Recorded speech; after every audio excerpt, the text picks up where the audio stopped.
Have you ever wondered how to achieve that cinematic look using only one plugin?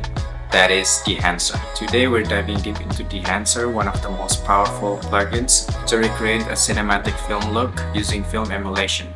I'll break down its feature and then show you step by step how to use it effectively on your project.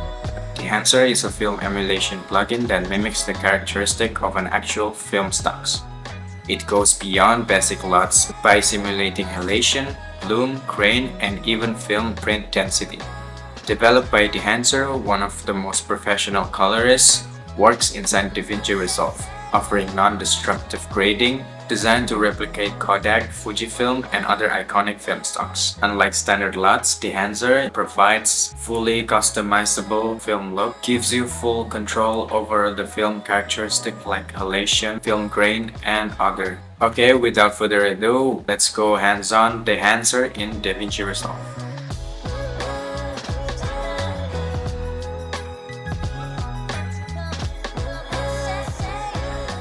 First off, what you want to do is prepare the footage first.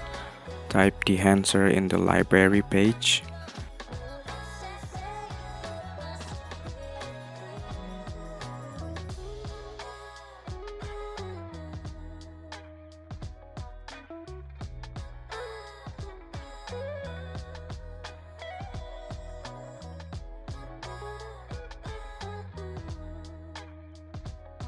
For this footage, I'm using ZVE10, so I'm gonna choose a 6400 and the format is slog sgamut 3 cine.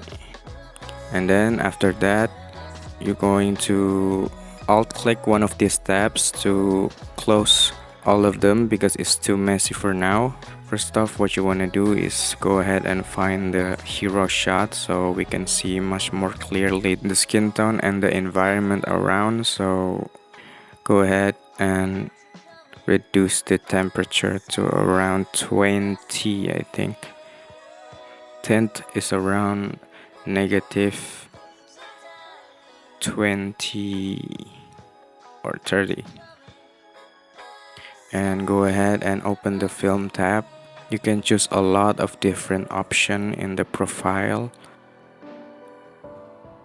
There's a bunch of profile in this plugin, so I'm gonna choose the Kodak Portra 800 and enable that. Open the film developer and then reduce the contrast boost for around negative 72. Boost that to around 25 and the color boost around 59. That looks fine. You can enable and see the before and after the film and then the film developer. That looks great. Okay, for the film compression, I will close that out because I'm not using that. For the expand, I'm going to reduce that for around negative 340. That looks great. Go ahead and open the print and you can choose the profile. There's currently around 5 profile in this plugins. I'm gonna choose the Kodak 2383 print film. Tonal contrast on 8.7. And for the color head, I will not mess around with the color head, so I'm gonna leave that in. For the film grain, I'm gonna enable that and then choose the profile 65mm ISO 50. The grain is not too much and looks good. Looks clean, you can see right there before and after. And then for the halation, we're gonna enable that first. I'm gonna use the 35mm Super 35. I usually don't like the halation too much, so I'm gonna leave that. And for the bloom, I will enable that too. So for the bloom, I'm gonna choose the profile 8mm and then amplify that to around 100. For the film damage, I usually like the custom one because you can tweak one of these 3 settings. You can see the dust. If I increase the dust amount, you can see how that affects the footage. And then for the hairs, you can see if I increase the hair amount. You can see how it affects the footage.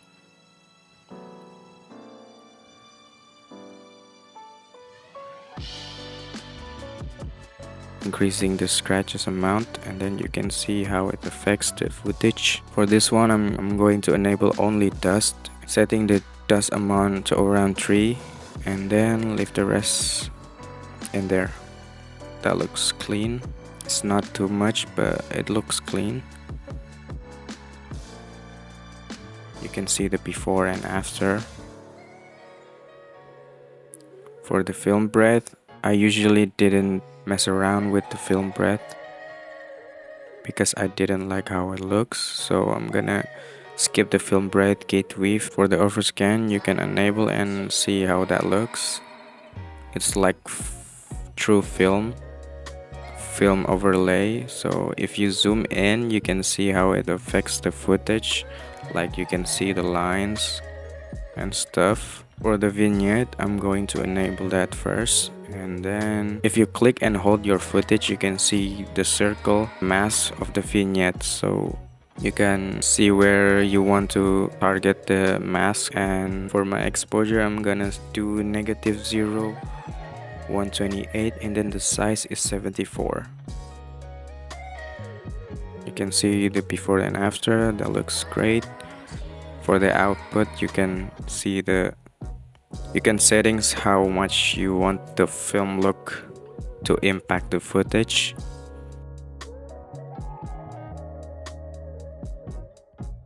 For the LUT generator, you can save all the settings and then make a LUT. And then for the option, there's only 2 options, normal and high, and I think that's it. So go ahead and copy this create node and then paste it to all of your footage. Gonna paste it here. That looks great already. That looks cinematic. That looks great, and that looks great too. So that's how you achieve the film look using Dehancer in DaVinci Resolve.